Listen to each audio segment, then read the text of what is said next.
많은 사람들이 이제 불교 공부를 어떻게 해야 되느냐, 불교를 어떻게 믿어야 되느냐, 어떤 과정과 어떤 절차가 필요하냐, 이런 것들을 이제 질문을 하기도 하고 또 질문을 받기도 하고 그럽니다. 근데 이제 대전제가 뭐냐 그러면은 불교인은 보편적으로 불교를 모른다는 겁니다. 그러면서도 불교를 믿는다라고 하고 절에 댕긴다는 거죠. 이걸 불교인이 빨리 전환시켜야 된다는 겁니다. 거기서 보면 첫 번째 그런 겁니다. 한문으로는 소유불법 계명료라고 그러거든요.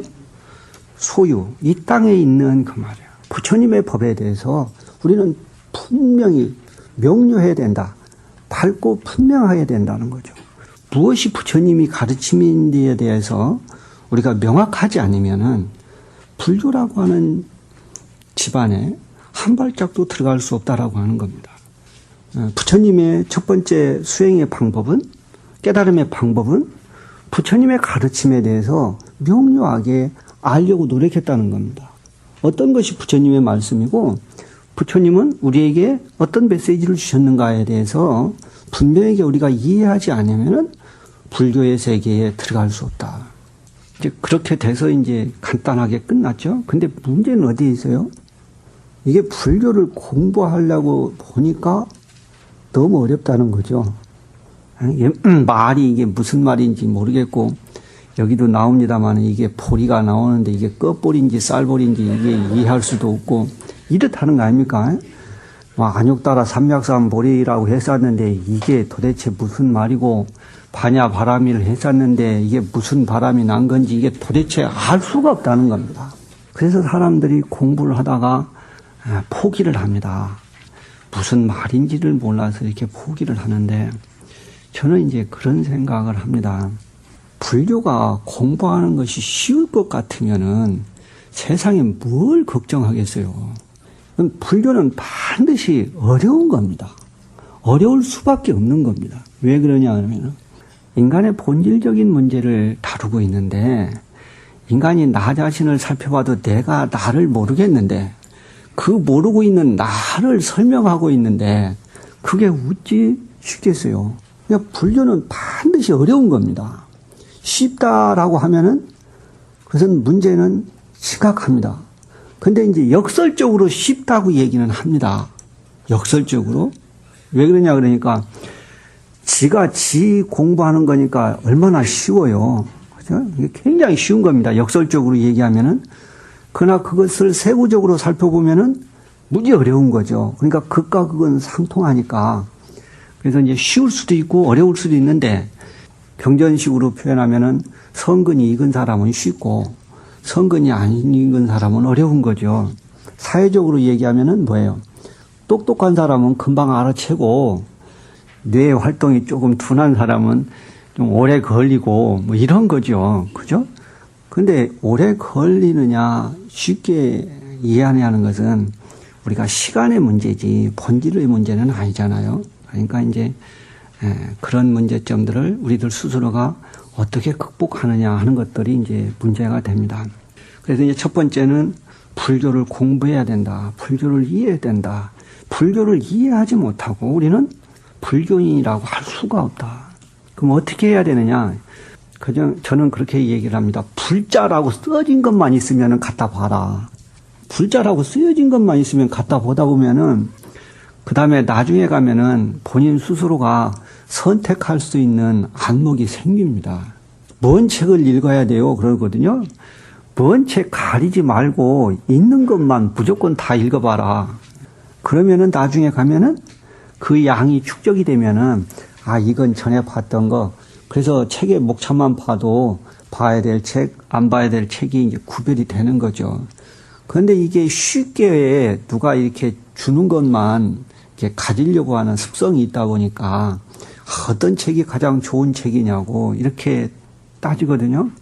그런데 아무리 제가 좋아하는 책이라고 하더라도 여러분에게 안 좋을 수가 있죠. 저는 만약에 화엄경을 제가 무지무지 좋아하는데 여러분들은 화엄경만 대하면은 졸립다. 이게 무슨 말씀인지 도대체 이해할 수가 없다 그러면은 여러분에게는 아무런 도움이 되지 않고 즐겁지 않은 책이 되는 거죠. 그러니까 여러분이 읽을 수 있는 거, 뭐 소설이 됐건, 뭐 옛날 그 전설 따라 삼천리가 됐건, 왜든지 간에 부처님 글자만 써 있는 것부터 갖다 읽기 시작하면은, 그 다음에 이제 공부는 시작된다. 그런 것들입니다. 그 다음에 보면은 그런 것들이 있죠. 항상 삼세를 보되 피염이 없다. 싫어하거나 게으름이 없다. 이겁니다. 중세 불교인에게 부처님은 대승불교에서 가장 요구하는 것, 특히 화엄에서 우리에게 가장 요구하는 것은 게으르거나 나태하지 말라는 겁니다. 피염심, 싫어하는 마음, 피곤하다, 이러하는 마음 내지 마라. 그죠? 우리는 주로 갖는 마음, 이 두 가지의 마음 속에서 살거든요. 한번 생각해 보세요. 남자들 군대 갔다 오면 요즘에는 좀 짧아서 다릅니다만 어머니가 첫 휴가 나오면 무지무지하게 잘해줍니다. 그런데 한 제대 말년쯤 가면은 또 휴가 나왔냐 이러거든요. 이게 이제 피염심이에요. 이 세상의 모든 것들은 중생은 반드시 좋은 것이지만은 그 좋은 것이 오래가지 못하고 싫은 마음이 있지만은 그 싫어하는 마음이 오래가지 못합니다.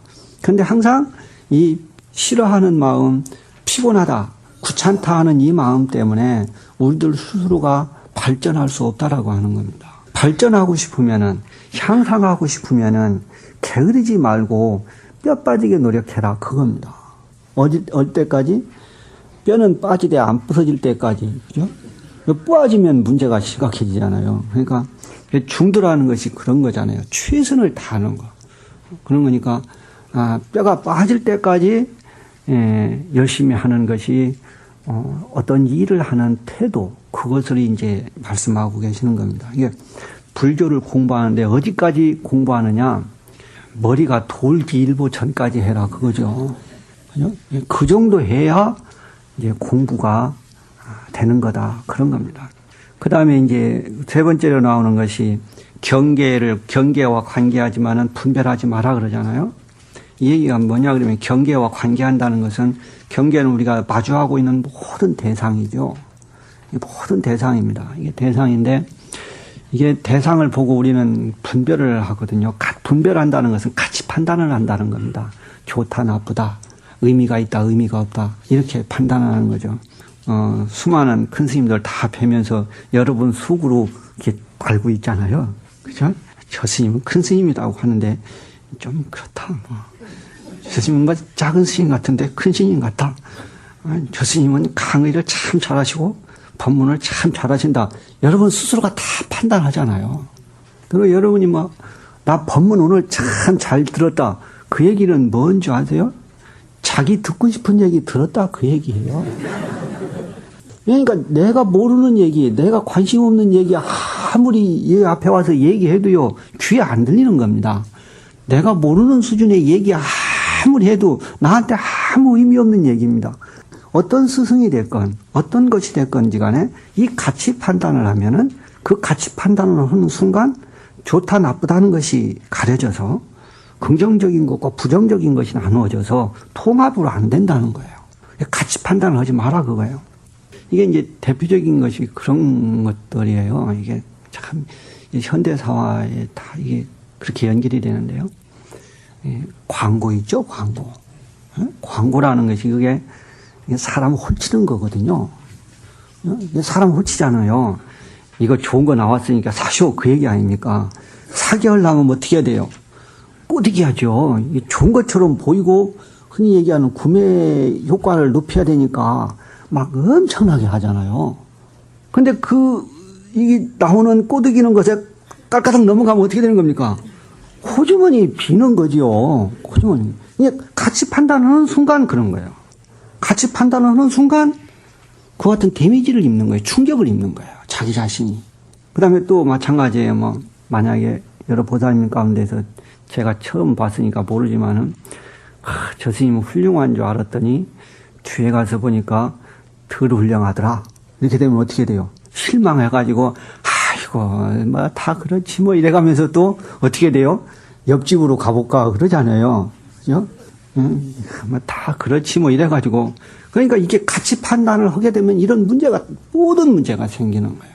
이 할머니, 할아버지 사이도 마찬가지죠. 할아버지, 할머니 사이에도 같이 판단을 하면은 싸우기 시작하죠. 영감님 왜 그러셨냐? 할머니야 왜 그랬느냐? 이렇게 이제 같이 판단을 하면 싸우는 겁니다. 뭐 이건, 늙거나 젊으나 똑같죠. 늙거나 젊으나 똑같습니다.